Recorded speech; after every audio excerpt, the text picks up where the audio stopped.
Halo Sobat Investor, apa kabar? Selamat datang di Fincast, sebuah program persembahan IDX Channel. Dan dalam setiap episodenya kita akan membahas berbagai topik seru berkaitan dengan investasi dan juga keuangan. Sekalian kenalan Fincast itu apa ya? Fincast, your home of finance and investment. Nah, kalau ngomongin soal topik yang kayaknya lagi seru banget untuk kita obrolin, apalagi menuju akhir dari bulan puasa, yaitu adalah tunjangan hari raya atau THR ya.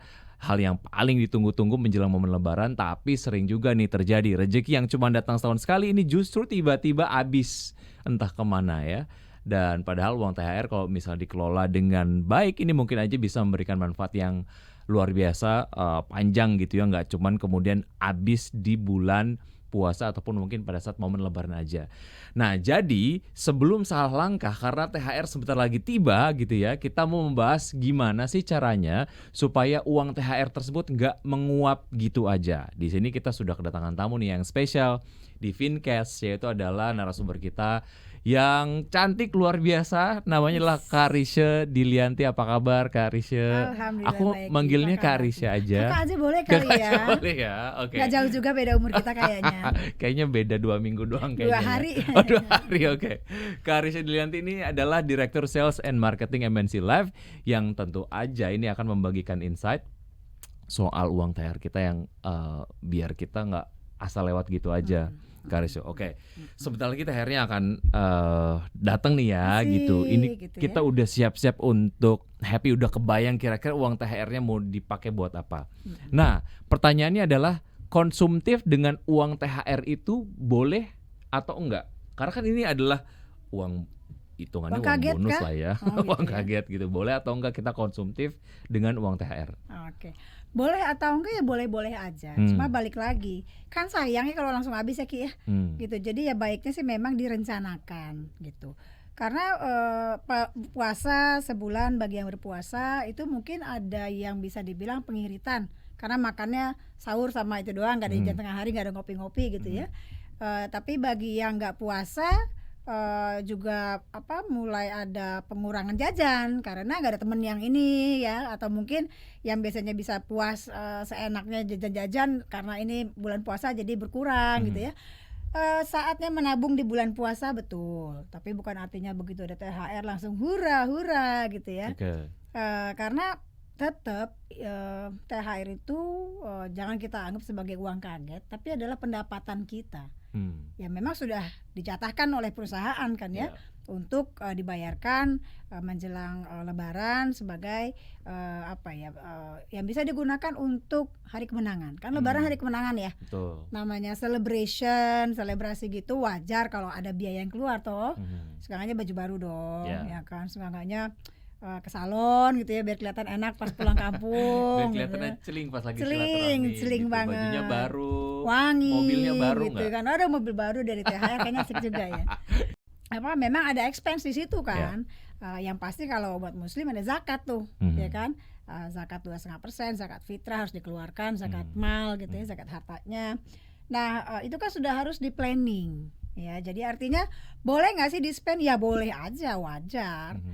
Kalau memang ada kebutuhan, ada keperluan, ya terutama zakat-zakat ini ya keluarkanlah gitu. Cuma ingat porsinya. Kan kita nggak mau ya, udahlah setahun sekali dapatnya, hilang dalam waktu seminggu. Oh sedih banget. Iya, gitu. apalagi hilangnya adalah untuk kebutuhan konsumtif yang sebetulnya kita juga nggak terlalu perlu gitu ya. Beli handphone gitu ya. Nah, itu sebenarnya Beli boleh atau handphone enggak boba. sih? Boleh atau enggak? Karena gini, kalau tadi kan disampaikan sama Kak Cece, ya kalau memang mau konsumtif dengan menggunakan THR ya boleh-boleh aja. Tapi konsumtifnya seperti apa? Boleh atau enggak beli handphone gitu misalnya, ataupun dengan beli laptop gitu, dengan justifikasi bahwa ini laptop akan gue pakai juga nanti pas gue kerja gitu. Nah itu boleh nggak sih? Handphone juga dipakai buat Iya kerja sih. gitu. Jadi ada banyak aja justifikasinya ya. Oke. Ada aja pokoknya alasannya Ya. ya, kayak orang sales. Jadi gimana? Jadi boleh-boleh aja, tapi ingat seberapa besar THR yang kita dapat. Kalau misalnya dapat THR 10 juta, terus beli handphonenya 10 juta, terus habiskan ya, begitu aja kan sayang. Atau bela-belain split cash. Iya. Misalnya ada apa split kredit atau split gas apalah itu istilahnya ya. Pokoknya dicampur-campur Iya, biar kebeli deh tuh barang ya. ujungnya ngutang. THR habis itu ngutang kitanya. Iya. Padahal itu cuma buat flexing doang, diliatin pas ketemu gitu ya, saudara-saudara ngumpul gitu kan. Cuma ya balik lagi itu kan ke perencanaan keuangan kita masing-masing ya. Gampangnya nih Ki. Jadi kalau misalnya kita punya income, anggap THR itu adalah memang pendapatan kita ya, yang memang setahun sekali, artinya pendapatan rutin kan. Kalau yang paling gampang nih buat teman-teman, bagaimana sih aturannya gitu ya untuk menjaga uang kita ini tetap kelihatan bentuknya suatu saat nanti. Paling gampang tuh 50 30 20.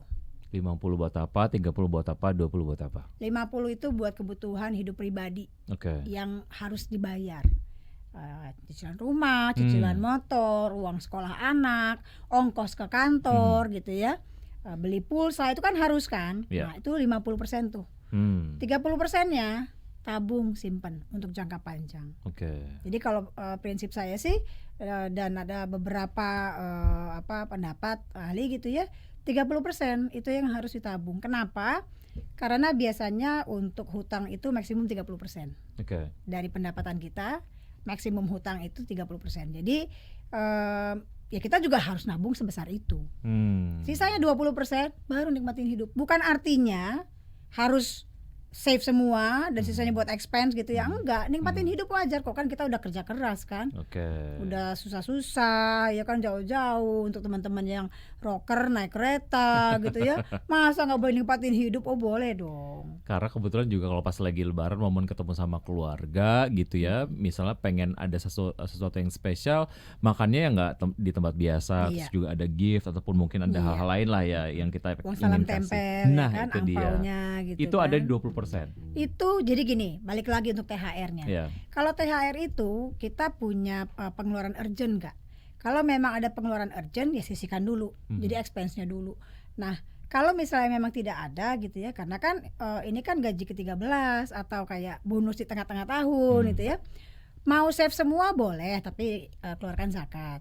Atau mau 50-50 boleh, tapi yang pasti minimum tetap ditabung 30%. Patokannya itu. Jadi setiap income, setiap apapun itu minimum yang harus ditabung adalah 30%. Itu yang tahap awal gitu ya. Paling gampang 50 30 20. Gitu. Jadi kalau mau THR-nya ya spend 50-nya mungkin buat ongkos, ketemu atau pulang kampung, tiket pesawat gitu ya kan, boleh dong naik pesawat gitu kan. Kalau misalnya uangnya cukup boleh-boleh aja. Terus di situ ada yang must have atau must pay, kan ada zakat yang harus dikeluarkan, masukin dalam 50 itu.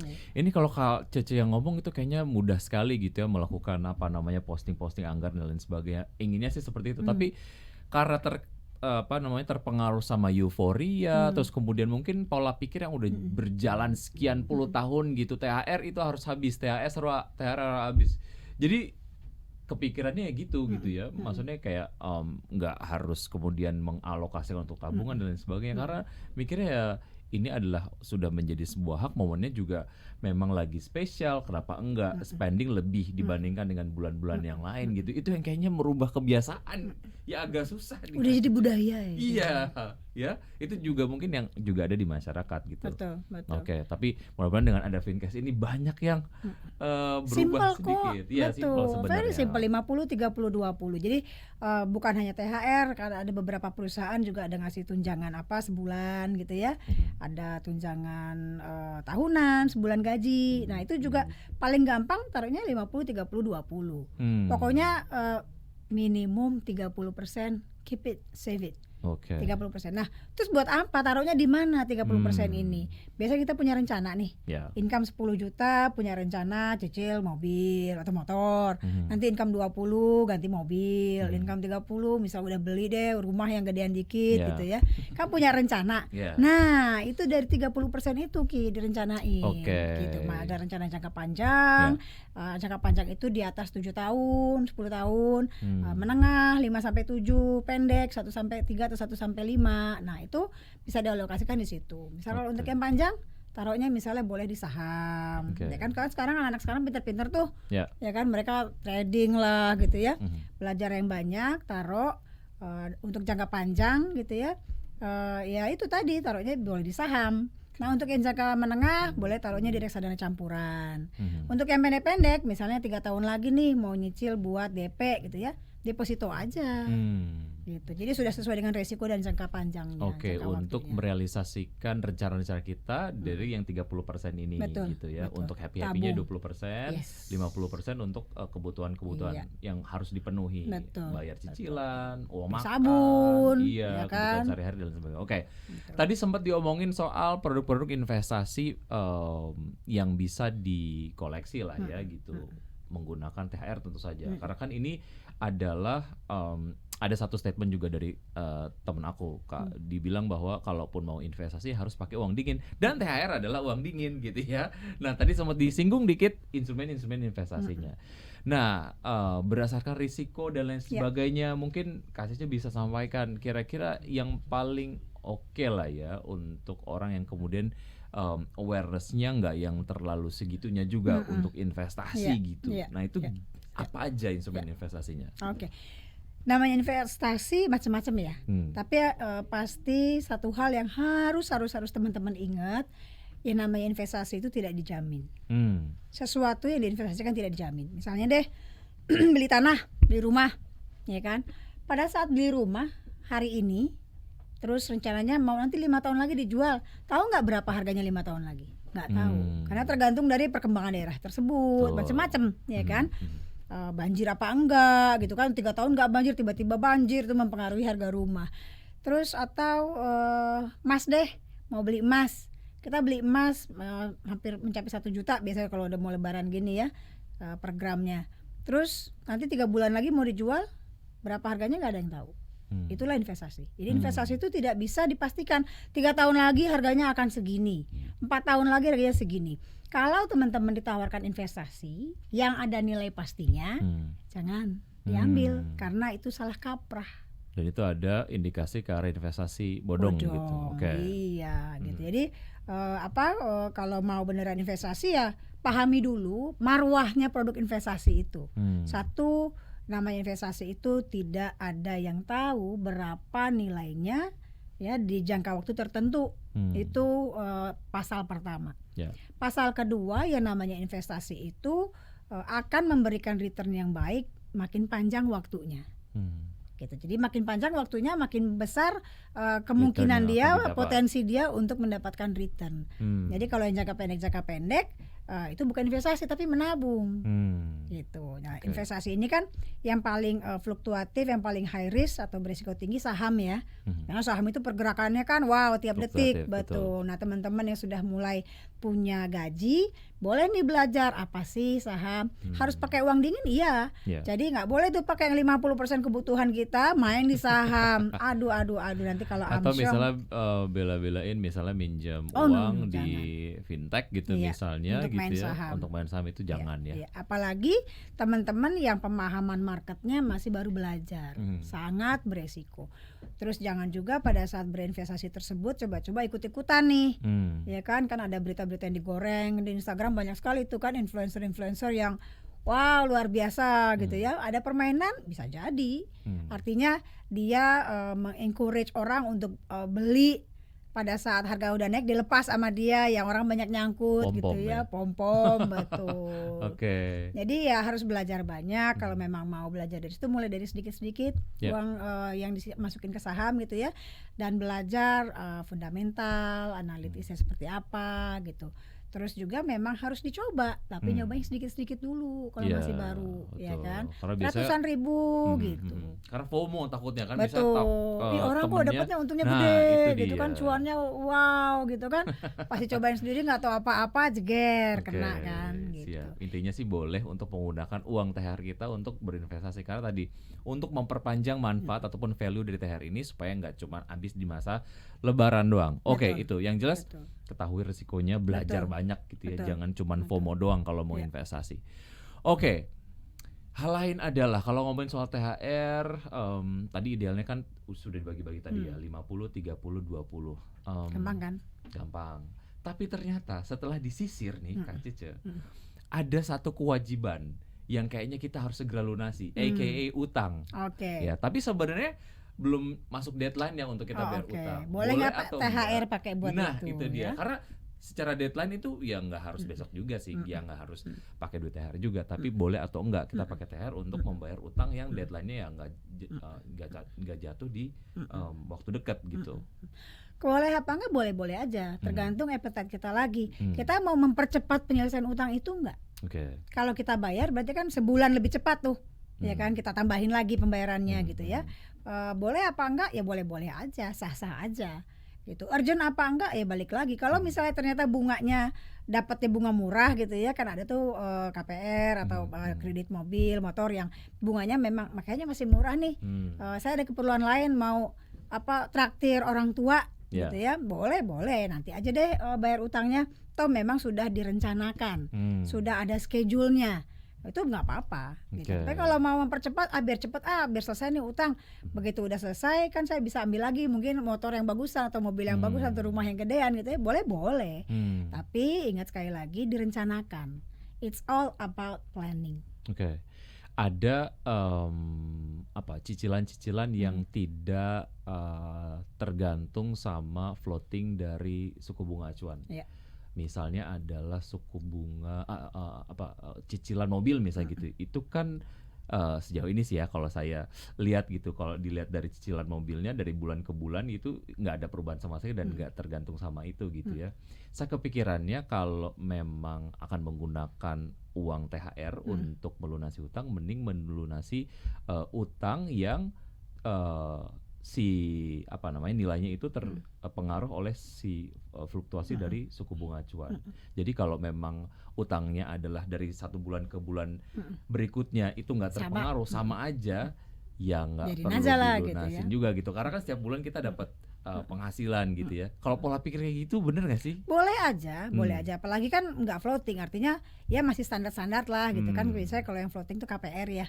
KPR tuh yang udah lewat dari fixed rate-nya gitu kan. Itu begitu bulan depan suka deg-degan gitu ya. Wow, naiknya luar biasa. Kalau mau dilunasi cepat boleh ya? Boleh, kalau ada rezekinya boleh gitu. Tapi dihitung lagi nih. Misalnya nih THR-nya besar ya kan. Mau saya lunasin semuanya deh gitu ya. Nah, biasanya bank itu kan ada triknya ya dalam cari ada penalti. Iya. Dihitung lagi penaltinya worth it enggak? Ya kan, dengan sisa hutang, dengan bunga, dengan yang kita punya, worth it enggak sih? Masuk enggak sih gitu. Kalau misalnya worth it ya go ahead. Tapi kalau misalnya enggak, udah gitu repot lagi kan. Belum nanti ininya take overnya, terus mungkin rumahnya harus di kalau apartemen ada PBJB-nya segala macam lah gitu ya. Nah, itu diperhitungkan lagi. Boleh sih, boleh aja. Banyak pertimbangannya ya. Yang jelas bisa juga dilakukan untuk pembayaran utang walaupun memang deadline-nya nggak mepet banget. Hal lain adalah kalau mau mudik. Nah, lebih baik sebetulnya pakai THR atau pakai tabungan yang kita udah sisihkan lah, tapi secara tujuan bukan memang menyengaja menabung untuk mudik gitu ya, ya nabung aja gitu. Mendingan pakai yang mana? Pakai THR atau uang tabungan kita? Mudiknya ini sudah direncanakan belum jauh-jauh hari? Kalau memang sudah direncanakan bisa masuk yang 30 tabungan itu sebenarnya. Kan tiap bulan tuh kita sisihkan 30 gitu kan. Di dalamnya ada rencana buat mudik, boleh pakai dari situ supaya nanti nggak kaget, ya kan. Tapi kalau misalnya mau pakai dari THR boleh, cuma masalahnya THR ini kan memang sudah rutin setiap tahun, ya kan. Cuma kalau mudik tergantung dari THR, kasihin orang tua di rumah kayaknya ya kalau nungguin ya. Ya kan? Iya, kalau THR ternyata tiba-tiba kamu belanja beli handphone boba, nggak pulang dong gitu kan. Jadi kayaknya apalagi kalau memang sudah direncanakan, ya mendingan ambil dari budget atau anggaran yang sudah disisihkan. Gitu. Jadi sudah terukur tuh, dan beli tiketnya kan bisa jauh-jauh hari. Karena kalau beli tiket pas ketemu THR, pas dapat THR, itu tiket pasti mahal tuh. Ya kan? Jadi jauh-jauh hari sudah disisihkan, sudah bisa beli tiket duluan, jauh lebih murah, penghematan lagi. Betul. Ya, ini pas masuk tahun baru itu kan sudah ada tanggal-tanggalnya gitu ya. Kayaknya sih oke juga nih, misalnya kayak lebarannya jatuhnya bulan keberapa dan juga tanggal berapa gitu. Kita mulai nabung dari jauh-jauh hari gitu, supaya pas masuk hari hanya nggak pusing mikirin pakai duit mana, pakai THR atau enggak. Yang jelas kalau THR ini bisa dipakai untuk Ya, idealnya untuk tadi mendukung rencana kita misalnya dengan masukkan ke produk investasi Iya. ataupun mungkin menabung supaya manfaatnya lebih panjang. Oke, uang angpau juga gitu ya? Iya dong, Mm-mm. iya dong. Untuk ponakan dan lain sebagainya. Keponakan. Nah, khusus untuk teman-teman ibu-ibu gitu ya. Nah, Biasanya kan banyak sekali merajalela investasi bodong pada saat hari raya ya. mm-mm. Jadi kalau anak-anaknya dapat uang, sini titip dulu di mama gitu ya. Jadi Mama simpenin gitu ya.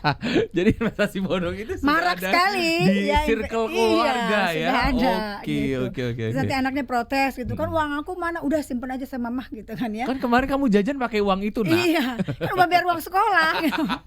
Oke. Semuanya diungkit-ungkit. Nah, untuk teman-teman yang memang sudah mulai punya anak gitu, itu bisa juga tuh diajarkan menabung gitu, bikin pencatatan kecil gitu. Jadi karena memang anak-anak kan juga belum paham uang ya, dan sebaiknya memang kalau aku sih tidak menyarankan untuk anak-anak kita tuh pegang uang sendiri. Gitu. Satu, dia belum tahu nilainya. Yang kedua, ntar jajannya macam-macam. Yang ketiga, gampang hilang, ya kan. Jadi kan sayang kan hasil dari lebaran, angpau-angpau lebaran itu gitu. Jadi ya itulah investasi bodong tadi ya. Nah, selama bisa memberikan pembelajaran buat anaknya. Ya. Jadi anaknya bisa belajar matematika kan. Dari tante ini sekian, dari tante ini sekian. Itu dihitung berapa jumlahnya gitu. Oke, siap. Hal lain yang tadi kan udah dikasih tahu ya, 50, 30, 20. Yang 30 itu adalah masuk asuransi nggak?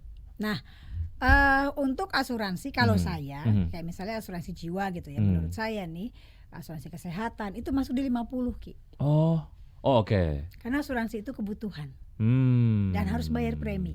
Oke. Gitu. Sama seperti BPJS gitu kan, harus kan. Tapi kalau misalnya BPJS-nya nggak cukup, mau nggak mau kan beli asuransi tempat lain. Asuransi jiwa, asuransi pendidikan, asuransi kesehatan, dan itu sesuatu yang harus dibayar. Masuknya ke 50. Oke. Gitu. Jadi kebutuhan sehari-hari karena memang kita sebetulnya udah butuh gitu ya. Kalau nggak ada asuransi, aduh pusing deh. Ya, asuransi jenis apa yang sebaiknya kita punya nih sebagai millennials gitu ya, ataupun mungkin orang yang kemudian masih ngeraba-raba kira-kira produk investasi untuk orang yang usianya masih produktif gitu. Perlukah asuransi Ya, gitu ya, masih gitu. produktif, Betul. atau investasi aja Nah, gitu ya. itu gimana tuh? Ya, kalau untuk produk asuransi it's a must have product. Ya, jadi memang Apapun jenisnya. yang pertama adalah asuransi kesehatan. Oke. Karena kalau asuransi jiwa untuk orang yang single, mau kasihnya ke siapa? Paling ke orang tua gitu ya. Maksudnya nggak ada kerugian finansial apabila kalau yang single tersebut meninggal, artinya nggak ada tanggungan, ya kan? Tapi kalau sudah punya anak harus punya tuh asuransi jiwa. Apalagi asuransi kesehatan itu sebuah produk yang wajib banget punya. Karena ya kalau misalnya memang ada BPJS, tapi kadang ada BPJS yang tidak mengcover semua atau kurang gitu ya. Atau bagi teman-teman yang ngerasa bahwa saya pakai rumah sakit swasta aja deh gitu ya, yang nggak lewat BPJS karena saya lebih memilih kenyamanan misalnya. Nah, asuransi kesehatan itu produk yang wajib banget dipunyai gitu. Karena kita nggak pernah tahu kan, kadang sekarang kita flu aja gitu ya, ke rumah sakit deh, ke dokter deh, bukannya manja, tapi memang kita pengen mendapatkan perawatan, layanan yang tepat gitu ya. Flu sedikit ternyata COVID, masih ada loh COVID ya kan, walaupun sekarang kita sudah lebih terbiasa ya, sudah bukan pandemi lagi kan. Atau demam-demam sedikit ternyata demam berdarah, ya kan, nggak mungkin dirawat di rumah kalau sudah parah, harus masuk rumah sakit. Misalnya rumah sakit yang nggak terima BPJS atau kita nggak mau pakai BPJS, mau nggak mau harus keluar duit, mahal loh Ki, mahal banget. Cek darah itu aja bisa 3 juta, 4 juta cek darah. Beda kasusnya kalau kita punya produk asuransi, ya tinggal dicek aja gitu. Betul. Karena kan ada nilai tanggungan tadi ya, yang bisa diklaim gitu. Kalau harus rawat jalan, begitu ada asuransi, kita bisa bayar selisihnya. Kalau misalnya ada selisihnya, kalau enggak ya kita lenggang kangkung. Ya kan dibayarin oleh asuransi. Kalau misalnya harus rawat inap, biasanya kalau rumah sakit itu minta namanya uang jaminan. Ya kan, ada uang jaminan ya, gesek kartu atau debitnya dulu gitu kan. Nah itu kan kalau punya asuransi kita nggak perlu, jadi tinggal tunjukin kartu asuransinya, nanti dari rumah sakit cek ke perusahaan asuransi, benefitnya apa aja nih, bisa masuk kamar berapa gitu kan, itu sudah asuransi yang take care. Gitu. Nah kita nggak akan pernah tahu tuh.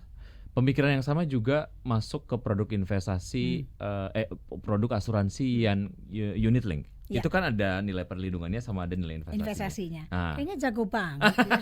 Paham bener nih. Iya, kurang lebih itu gimana tuh? Karena kan tadi yang kebutuhan kan masuk yang 50 tadi, karena kan asuransi masuk yang 50. Tapi ada nilai investasinya itu gimana tuh? Jadi gini, unit link itu kayaknya lagi ngetop ya. Ya kan, lagi ngetop banget, adanya komplain masyarakat gitu ya. Oh iya, saya awalnya dijanjikan sekian, ternyata hasilnya nggak sekian gitu. Jadi yang harus dipahami dulu, unit link adalah produk asuransi. Asuransi yang dikemas dan digabungkan dengan produk investasi. Investasinya itu dia adalah reksadana. Gitu. Jadi premi yang dibayarkan itu tidak 100% menjadi investasi. Karena itu produk asuransi, ada premi yang akan berubah menjadi uang pertanggungan. Gitu. Jadi makanya tadi ada perlindungannya, itu dari uang pertanggungan, dari preminya itu. Gitu. Nah, sisanya ada investasinya. Gitu. Jadi kalau misalnya bayarnya 1.000 gitu ya. Yang ke investasi itu tergantung produknya ya. Ada yang 80% dulu di depan untuk ke premi. Jadi diinvestasikan cuma 20%. Nah, itu nanti tiap bulan, tiap tahun itu akan berubah. Gitu, tergantung produknya. Ada yang diambil di depan untuk preminya atau yang di belakang, istilahnya back end. Nah, yang harus dipahami adalah yang namanya investasi tadi tidak bisa digaranti. Ya, dan harus jangka panjang. Jadi kalau misalnya cuma 10 tahun ya belum maksimal rasanya kalau untuk investasi, bahkan termasuk produk unit link tadi. Kenapa? Karena ada sekian persen yang disisihkan untuk premi. Betul. Jadi mindsetnya itu tuh tiap bulan bayar, tiap tahun bayar, itu nggak semuanya ke investasi loh. Jadi jangan expect dari sekian premi yang dibayarkan sudah 10 tahun gitu ya, nanti akan dikali ini, nggak begitu. Karena ada yang diambil untuk perlindungan. Ada nilai perlindungannya. Iya, berbentuk uang pertanggungan tadi itu. Oke. Gitu. Baik. Seru banget ya obrolannya ya. Iya. Saya jadi tercerahkan ya. Aku gitu jadi ya? 50 30 20 itu akan aku pegang dan aku tanam di Camkan dalam. baik-baik di sana. Baik-baik. Oke. Kak Cece, aku sudah siap untuk dihujani oleh Kak Cece dengan tips supaya kita nggak impulsive spending terhadap THR kita yang sebentar lagi cair. Mungkin bisa bikin tips-tips lah ya untuk aku dan juga mungkin yang lagi nonton kita sekarang. Sebenarnya tipsnya cuma 2. Satu, perencanaan, yang kedua disiplin. Itu aja pegang. Jadi selain 50 30 20 tadi, satu perencanaan, 2 disiplin. Gitu. Jadi sudah harus direncanakan supaya ya kan ke mall yuk, jalan-jalan. Pulangin nenteng sepatu, nenteng sound system, ada aja kan? Ngelihat ada jaket. Nenteng sound system itu gimana, gede banget kayaknya ya. Iya, kan lagi sale ya kan? Nenteng kulkas gitu kan. Padahal niatnya cuma makan malam, ya kan, cuma jajan doang, beli boba, ternyata yang dibawa pulang lain lagi. Perencanaan itu is very important karena dari situlah kita bisa tahu nih, ini saya butuh, ini enggak. Gitu. Boleh nggak sih beli sound system ganti? Boleh. Kalau memang yang lama udah nggak biasa lagi, nggak ini lagi, udah nggak matching atau udah kayaknya udah nggak cocok nih dengan TV-nya gede banget. Butuh ya, bukan ingin ya. Tapi aku pengen denger nih, mungkin pengalaman pribadi dari Kasih sendiri, pernah atau tidak menghadapi sebuah kondisi yang agak-agak sulit untuk dilewatkan, godaan 4 huruf SALE, aka sale. Itu kan menuju lebaran itu kan namanya perempuan ya pastilah. Ya kan? Godaannya di situ. Itu gitu. gimana? Tapi kalau aku biasanya udah mulai impulsif gitu ya. Satu hal yang aku ingat, tagihan kartu kredit. Oh, udah banyak kayaknya belanjanya. Diingatkan ya. dengan itu ya. Tahan. Tunggu turunin dulu ya kan. Dan sebisa mungkin tagihan kartu kredit dibayar full. Jangan dicicil. Apalagi minimum payment karena bunganya kan bergulung terus kan. Gitu. Jadi kan ada tuh sekarang cicilan yang 0%, 3 bulan, 6 bulan, ambil itu boleh. Kan 0%. Kan? Tapi begitu 0,5, 0,7, 0,91 gitu kan ya 24 bulan, jangan. Karena dihitung-hitung deh. Hitunglah bunganya berapa. Lumayan kalau dihitung jadi 1 tahun kan lumayan. Betul, juga ya. 0,5 gitu ya. Terus 1 tahun berarti 12 sudah 6%, ya kan? Kan lumayan. Ya kan, apalagi tipikal ibu-ibu gitu ya. Itu nggak rela banget pokoknya, ngapain ngeluarin bunga ya kan? Sebenarnya bisa kita bayar tapi mengganggu cash flow yang lain. Nah, yang kita atur adalah spendnya tadi. Jadi kalau memang sudah kayaknya tagihan kartu kredit udah mulai segini nih, Oke, stop dulu, tahan, sabar. Iya. Itu barang sale akan tetap ada kok. Iya, sampai kapanpun nggak bakalan hilang juga Iya, sebenarnya ya. Karena trennya berulang lagi kan. Akan sering. Baju model seperti itu, tas seperti itu, sepatu seperti itu. Jadi smart buyer gitu ya, memprioritaskan mana yang paling dibutuhkan, bukan paling yang diinginkan. Setelah kemudian tahu mana yang paling kita butuhkan, terus belinya pakai cicilan 0% ya. Iya. Itu cari cukup kalau smart. 0% ya, bukan 0,5. Nah, 0%. itu dia. Kalau ada 0% 36 tahun gitu ya, boleh lah itu. Ya, itu adalah tips untuk menghadapi sale di musim Lebaran. Iya. Kasih terima kasih ya. Jangan tergoda ya. Udah ngobrol sama Wiki Baru dan 5 juga menit bukan? nggak kerasa ya. Yang jelas kita udah dapat banyak sekali insight-insight pada kesempatan kali ini di Fincast ya. Tentu saja kalau memang ada hal-hal lain, apakah itu misalnya terkait dengan produk investasi ataupun mungkin asuransi, bisa mungkin tanya langsung ke Mbak Cece ya, Kak Cece. Thank you. Terima atas kasih waktunya, banyak ya. sukses Sehat-sehat selalu. ya. Dadah. Selamat Lebaran ya. Iya, selamat Lebaran. Dan itu tadi dia episode Fincast kita kali ini. Nantikan obrolan seru berikutnya hanya di Fincast, your home of finance and investment. Dah.